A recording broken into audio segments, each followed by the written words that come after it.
Sorry family, என்னால் ஒரே வீடியோவில் என்னுடைய ஸ்டோரி சொல்ல முடியல. எனக்கு ரொம்ப அழுக வந்துடுச்சு. சொல்ல நினைக்கிற வார்த்தைகள் இதெல்லாம் மறந்து பாப்பா மேலே எனக்கு ஞாபகம் வந்துடுச்சு. அதனால் கொஞ்ச நேரம் கழித்து வீடியோ பண்ணிக்கலாம் அப்படின்னு சொல்லிட்டு நான் அதை ஆஃப் பண்ணிட்டேன். என்ன சொல்லியிருந்தேன் அப்படின்னா, லாஸ்ட்டு பாப்பா எனக்கு ஊட்டி விட்டுச்சு. அப்புறம் சாப்பிட்டுட்டு எல்லார்ட்டையும் கேட்டேன், எல்லோரும் சாப்பிட்டீங்களா அப்படின்னு. அம்மாட்ட, அக்காட்ட, தம்பிட்ட எல்லாத்துட்டையும் கேட்டேன், அப்பாட்டெல்லாம். அப்போது நாங்கள் சாப்பிட்டோன்னு சொன்னாங்க. கொஞ்சம் பேர் சாப்பிடாமல் இருந்தாங்க, அப்புறம் சாப்பிட்டாங்க. அக்கா அம்மாலாம் கொஞ்சம் சாப்பிடாமல் இருந்தாங்க. குழந்தைங்க அக்கா பிள்ளைங்க தான் சாப்பிட்ருந்தாங்க. இப்போ அக்கா அம்மா தம்பியெல்லாம் சாப்பிடல, அப்புறம் தான் சாப்பிட்டாங்க நான் போனதுக்கப்புறம். அப்புறம் நான் அப்போவுமே டைமு ஒரு 11 மணி மேலே ஆயிடுச்சு இதெல்லாம் நடந்து முடிக்கவே. நான் வந்ததுக்கப்புறம் நான் வீட்டுக்கு ரீச் பண்ணவே 10 மணி அப்படி ஆயிடுச்சு. அதுக்கப்புறம் நான் பாப்பாவை தூங்க வைக்கிறதுக்காண்டி ட்ரை பண்ணேன். எதுவுமே நடந்துக்காத மாதிரி. ஏன்னா நம்ம பாப்பாவுக்கு இப்படியெல்லாம் நடந்திருக்கு அப்படின்னு பாப்பாட்ட காட்டக்கூடாது. நான் எப்போதும் சும்மா நார்மலாக எப்படி வீட்டுக்கு போகணும் அதே மாதிரி நான் தம்பிக்கு கல்யாணம் வச்சுருந்துச்சுல, அந்த சாக்கு வச்சு தம்பி கல்யாணத்தை வந்திருக்கம்மா அப்படின்னு சொல்லி அந்த மாதிரி பேசி கொஞ்சம் காலேஜெலாம் பாப்பாட்ட நான் பேசி பார்த்தேன். காலேஜெலாம் எப்படி போகுது, அப்புறம் பொங்கல்லாம் எப்படி வச்சிங்க, எப்படி போனீங்க அப்படின்னு சும்மா யதார்த்தமாக பேசுகிற மாதிரி பேசி பார்த்தேன், எப்போதும் பேசுகிற மாதிரி. பாப்பா சரியான அதுக்கு ரெஸ்பெக்ட் கொடுக்கல, ஆன்சர் கொடுக்கல. மாற்றி மாற்றி சொன்னாங்க. ஏன்னா அவங்க அவங்க மனநிலையில் இல்லை அப்படிங்கப்போ நான் புரிஞ்சுக்கிட்டேன் அதை பக்கத்தில் இருந்தனால. அப்புறம் எல்லாத்துக்கும் தூக்கம் வந்துடுச்சு. நான் சொன்னேன், நீங்கள் எல்லாம் தூங்குங்க, நான் ட்ரெயினில் கொஞ்சம் ரெஸ்ட் எடுத்துகிட்டு தான் வந்தேன். அப்புறம் எல்லாத்தையும் தூங்கிட்டேன். பாப்பா சொல்லிச்சு, எனக்கு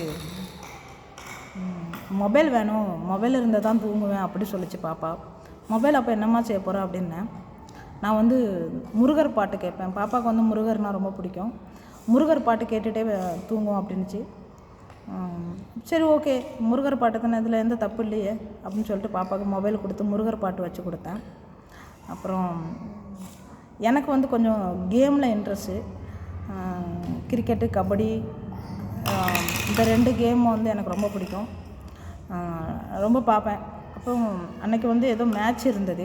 நான் மேட்ச் பார்த்துட்டு இருந்தேன். அப்போ பாப்பா சொல்லிச்சு, பாட்டு ஒரு சைடு ஓடட்டும், நம்ம 2 பேரும், உனக்கு கிரிக்கெட் ரொம்ப பிடிக்கும்லக்கா. எனக்கு கிரிக்கெட் பிடிக்குங்கிறது பாப்பாவுக்கு ஞாபகம் இருக்குது. உனக்கு கிரிக்கெட் ரொம்ப பிடிக்கும்ல, நம்ம 2 பேரும் கிரிக்கெட் பார்ப்போமா அப்படின்னு சொல்லிச்சு. நான் சொன்னேன், சரி சரி பாப்பா அப்படின்னு சொன்னேன்.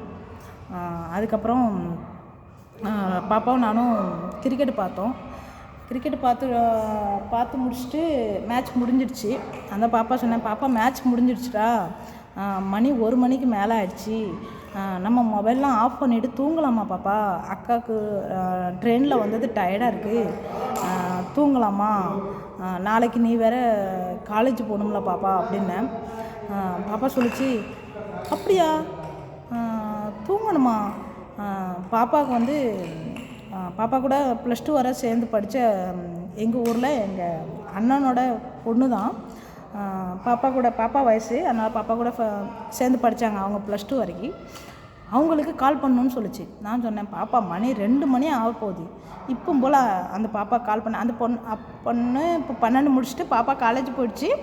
எங்கள் என்னுடைய மருமகன் நர்சிங் படிக்குதுங்கன்னு நர்சிங் போயிட்டா. அவளுக்கு நர்சிங் இன்ட்ரெஸ்ட் இருக்கிறனால நர்சிங் போயிட்டான். அவங்க 2 பேருமே இது நம்ம பிசிக்ஸு சயின்ஸ் குரூப் எடுத்திருந்தாங்க +1 +2லனால, அதனால் நர்சிங் போயிட்டான். பாப்பா பிஎஸ்சி வந்துடுச்சு. இப்போ மருமக நர்சிங் போய்ட்டு. அப்போ நான் சொன்னேன், காலேஜ் முடிஞ்சு பாப்பா தூங்கிட்டு இருக்கோம், இப்போ போல் ஃபோன் பண்ணால் எப்படிமா எடுக்கும், நாளைக்கு பாப்பா காலேஜ் இருக்கும்ல அப்படின்னேன். இல்லையே, என் ஃப்ரெண்டு 1 மணிக்கு என்ன 2 மணிக்கு என்ன, என் உயிர் ஃப்ரெண்டு, என் உயிரே அவள் தான், அவள் எப்பவும் ஃபோன் பண்ணாலும் எடுப்பாள், உனக்கு ஒன்றுமே தெரிய மாட்டேங்குது லூஸு அப்படின்னுச்சு என்ன பாப்பா. அப்போ நான் சரி பாப்பா, நான் லூஸு பாப்பா, நீ கால் பண்ணு பாப்பா அப்படின்னு. நான் கொஞ்சம் அடம் பிடிச்சிது, கால் பண்ணணும், கால் பண்ணே அவன் இல்லாட்டி தூங்க மாட்டேன் அப்படி சொல்லிச்சு. சரி பாப்பா, நம்ம வந்து இந்த மாதிரி நேரத்தில் வந்து பாப்பாவை இது பண்ணாத, இது பண்ணு அப்படின்னு சொல்லி நம்ம சொல்லக்கூடாது. அதனால பாப்பா சொன்னேன், சரி பாப்பா கால் பண்ணு பாப்பான்னு சொன்னேன். ஒரு 2-3 வாட்டி கால் பண்ணிச்சு. அந்த மருமக வந்து நல்லா தூங்கிட்டு நினைக்கிறேன். காலேஜ் போயிட்டு வந்து 2 மணிக்கு நல்லா தூங்கியிருக்கும்ல, எடுக்கவே இல்லை. அதுக்கப்புறம் நான் சொன்னேன், பாப்பா எடுக்க மாட்டேங்க போனால் அப்போது வீட்டுக்கு போவோமே அப்படி சொல்லிச்சு. அப்போ நான் சொன்னேன், பாப்பா காலேஜில் இருக்குது, அப்போது ஹாஸ்டலில் இருந்து அவள் தங்கி படிக்கிறா, நர்சிங்கு ஹாஸ்டலில் இருந்து அவள் தங்கி படிக்கிறா. அப்போ நம்ம எப்படி பாப்பா வீட்டில் போனால் பார்க்க முடியும் அப்படின்னு நீ சும்மா சொல்கிற. பாப்பாவுக்கு வந்து அந்த திங்கிங் இல்லை, மருமக காலேஜில் இருக்குது ஹாஸ்டலில் இருக்குது அப்படிங்கிற திங்கிங் இல்லை. நீ வந்து சும்மா சொல்கிற. மருமக எப்பவுமே வந்துட்டாலே வீட்டில் தான் இருக்கா, என் செல்லப்பிள்ளை எனக்கு தெரியுமே அப்படின்னு சொல்லிச்சு. நான் சொன்னேன், இல்லை பாப்பா நீ புரிஞ்சுக்க பாப்பா நான் சொல்கிறத அப்படின்னேன்.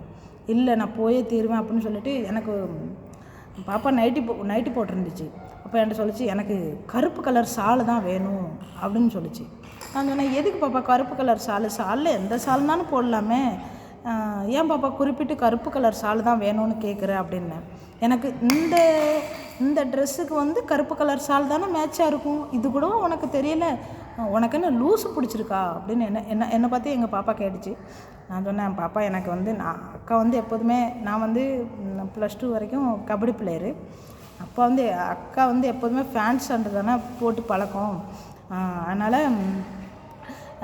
ட்ரெஸ்ஸு எந்த ட்ரெஸ்ஸுக்கு எப்படி மேட்சாக இருக்கும்னு தெரியாதுல்ல பாப்பா, அதனால தான் அக்கா தெரியாமல் சொல்லிட்டேன் அப்படின்னு சொல்லிவிட்டு, சரி கருப்பு கலர் சால் இருக்கான்னு சொல்லி செல்ஃபில் இருந்து சால் எடுத்து கொடுத்தேன் பாப்பாட்ட. என்ன பண்ணுது பாப்பா அப்படின்னு தெரிஞ்சதுக்காண்டி எடுத்து கொடுத்தேன். அப்புறம் பாப்பா வெளியில் போக ட்ரை பண்ணப்போ, இல்லை பாப்பா இப்போல்லாம் போக வேண்டாம், மணி 1 மணி 2 மணி தெருவில் போனால் எல்லாருமே தூங்கியிருப்பாங்க, நாயெல்லாம் குலைக்கும், அப்புறம் யாரும் எந்திரிச்சு வந்து பார்த்தாங்கன்னா இந்த 2 பிள்ளைங்களும் நைட்டு போல் எங்கே போகுதுங்க என்னையும் கூப்பிட்டுச்சு. அதனால் நான் என்னையும் சேர்த்து சொன்னேன், 2 பிள்ளைங்களும் எங்கே போகுதுங்க தெருவில் இப்படி நைட்டு போலன்னு பார்ப்பாங்க, எங்கள் ஊர் வில்லேஜ் தான் அப்படின்னேன்.